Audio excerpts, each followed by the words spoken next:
Okay, welcome to session number 4 of module number 2. So, in this session, we'll talk about the different control statement that is supported by Java program. The control statements. Java's program control statements can be put into the following categories. They can be put into the different categories. The first one is the selection statement, iteration statement, and the jump statement. Selection statements allow your program to choose different paths of execution based upon the outcome of an expression or the state of a variable. That is, the selection statement is going to change your program to execute in a different path based upon the outcome of an expression or the state of a variable, whereas the iteration statements enable program execution to repeat one or more statements. That is, if you want to execute one or more statement repeatedly, then you are going to use the iteration statements. That is, iteration statements form the loop. Just statements allow your program to execute in a non-linear fashion. That is, if you want to execute your program in a non-linear fashion, that is in any of the sequence, if you want to execute it, then you can use the jump statements. These three, that is a selection statement, iteration statement, and jump statement. Selection statements is going to change the flow of execution based on certain conditions or the outcome of an expression or the state of a variable. And the iteration statements, if you want to execute a block of code repeatedly, then you can use the iteration statements, whereas the jump statements allow your program to execute in a non-linear fashion. That is, if you want to execute it in any order of your wish, then you can use the jump statements. Let us look at the different selection statements we generally come across.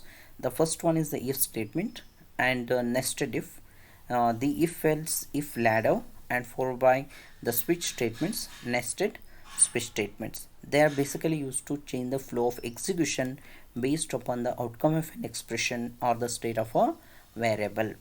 Okay, so let us look at each one of them in detail here.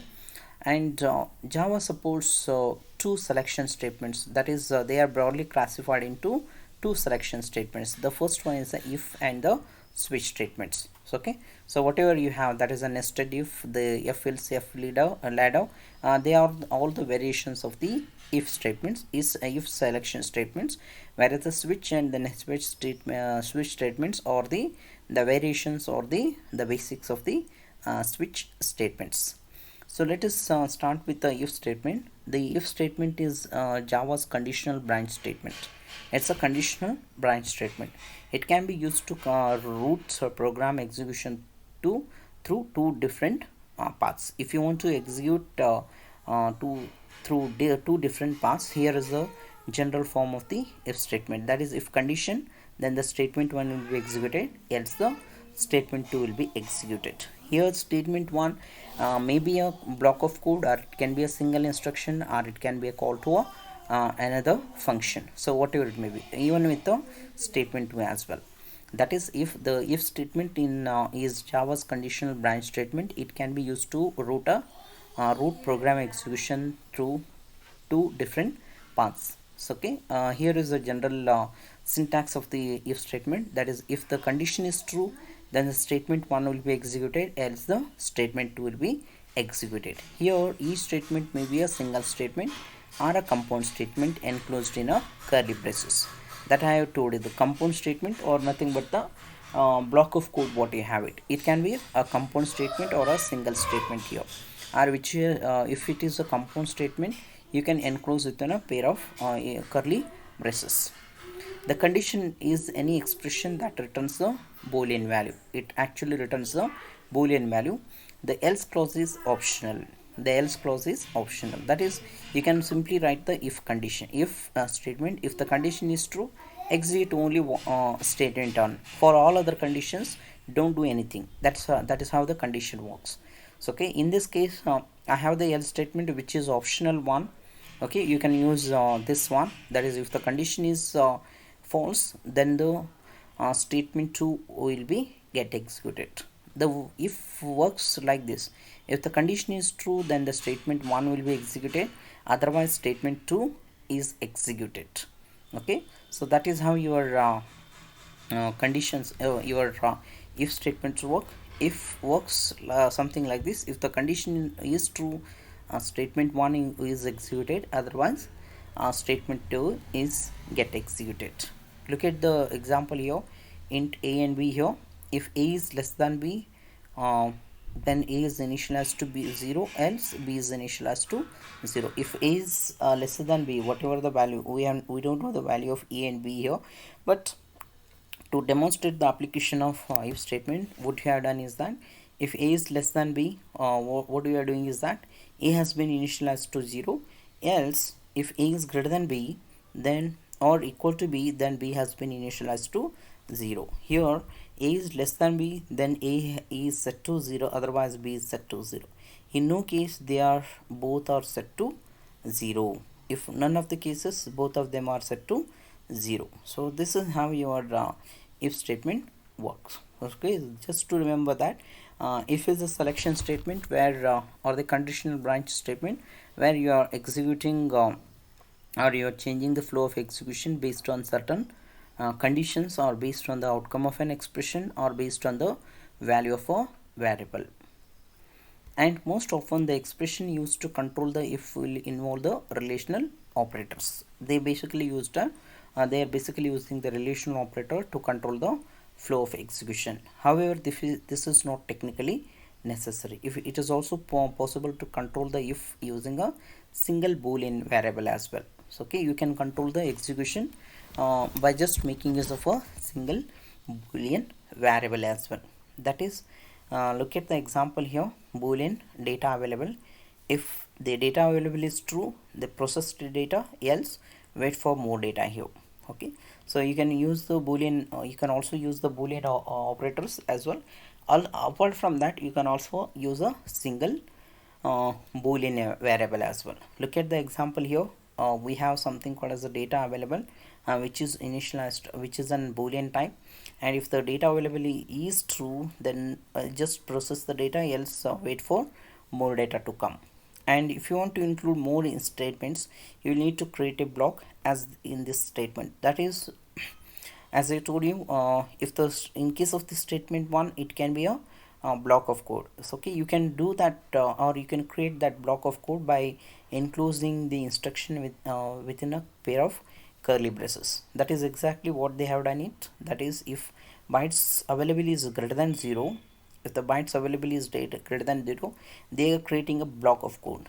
Okay, and this block of code contains two instruction, that is a process data and process data function, and bytes available is equal to bytes available minus n, it is, else wait for more data function. It's you are just waiting for more data, here both statements within the if block will execute if bytes available is greater than 0. If bytes available is greater than 0, then these two statements, that is a process data function as well as the bytes available minus equal to n, will be get executed. And here is one more example here: int bytes available. If int bytes available is greater than 0, so process data bytes minus equal to n, else wait for more data. But here we are creating a block of code only for the first statements, only for the first statement, but we are not creating the statement for this, or we are not creating the block of code of the second statement. Okay, in this case, if the condition is fails, if the bytes available is not greater than 0, then wait for more data will be executed, followed by bytes available equal to n will be executed.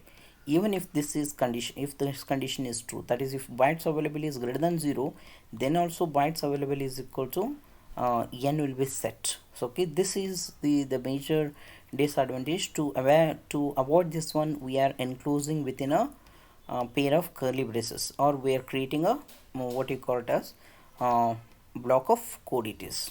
Okay, so it seems clear that the statement bytes available equal to n was intended to be executed inside the L clause because of the indentation level. this code will compile without complaint, but it will behave incorrectly when you are running it. That is what you have written is that this bytes available should be meant for else statement, but actually it works for both of them. That is not desirable. To avoid this one, what I am doing is that I am creating another block of code by just enclosing within a curly braces. By enclosing within a pair of curly braces, we are creating a block of code it is. And the next one is a nested if. A nested if is an if statement that is the target of another if or else. Okay, nested if is an if statement that is the target of another if else statement. When you nest ifs, the main thing to remember is that an else statement always refers to the nearest if statement that is within the same block as the else, and that is not already associated with an else.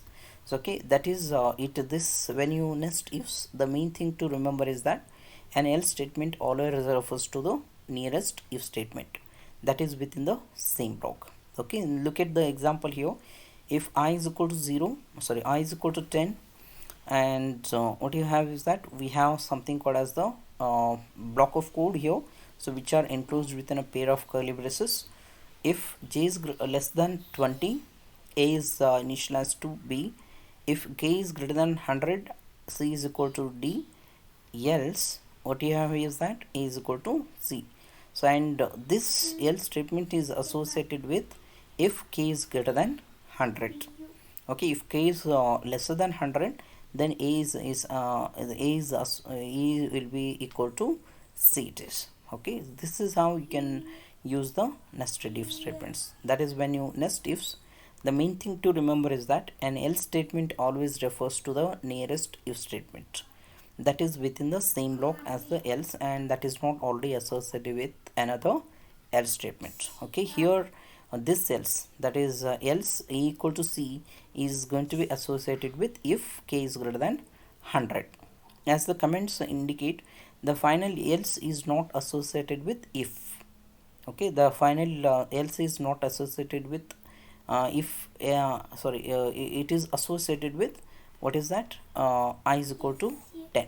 It is get associated with I is equal to 10. And one more thing is that it is not associated with j is equal to 20 because this is not within the same block. So it is not within the same block of code. That's why else a is equal to d is associated with if I is equal to 10. Rather the final else is associated with if I is equal to 10. The inner else refers to the if k is greater than 100 because it is the closest if within the same block. The inner else refers to if k is greater than 100 because it is the closest if within the same block it is. Next one is the else if ladder. The common programming construct that is based upon a sequence of nested ifs is the if ladder. Okay, we have ladder of if right? So if condition is true, so let us look at the condition example here. If the condition, then the statement will be executed. Else if condition is true, the statement. Else if condition, the statement. And finally we have the last statement. Okay, so we have the if which is going to be it's a sequence of nested ifs. Okay, it is called as the if ladder. The if statements are executed from the top down. They are get executed from the top down. As soon as one of the conditions controlling the if is true, the statement associated with that if is executed, and the rest of the ladder is bypassed. If one condition is true, then the rest of the ladder, the rest of the if statement will be bypassed, or they will be get ignored. If none of the condition is true, then the final else statement will be executed. Okay, if none of the statement is true, if none of the if else statement is true, then the final statement will be executed. This is the default statement that will be executed only when none of the condition is true. The final else acts as the default condition. The final else is acts like a default condition. That is, if all other conditions conditional test fails, then the last else statement is performed. Okay, if all other conditional test fails, so then the last else statement is get performed. If there is no final else and all other conditions are false, then there is no action at all. It's okay, no action will takes place, because you have not defined any default conditions, or you have not defined any default statement that has to be executed when none of the condition is true. So that is how your if else if ladder works. That is, if the condition is true, then the statement will be executed. Else if the condition, if the condition, then the statement will be executed. Else if the condition, that is, we have n number of else if statements here. Finally, when you have the default condition, if none of the condition is true, then the final statement will be get executed. So look at the example here, to demonstrate if else if statements. Okay, if else public static void main if int month equal to 4, string season, if month equal to 12 or month equal to 1 or month equal to 2, season equal to winter, and else if month equal to 3, month equal to 4 and month equal to 5, it is the spring, and month equal to 6, month equal to 7, month equal to 8, on season is summer, and else if month equal to 9, month equal to 10 or month equal to 11, we have the anthem, and else it's a bogus month. If we are not supplying any of the months which is being written here apart from the 12 months, if I written it as the 13th month, then we can make it as a, or we can identify it as a bogus month. That is, uh, that is how you can use the things here. Okay, so this is what the things here, with respect to the if else if ladder. That's all for session number 4 of module number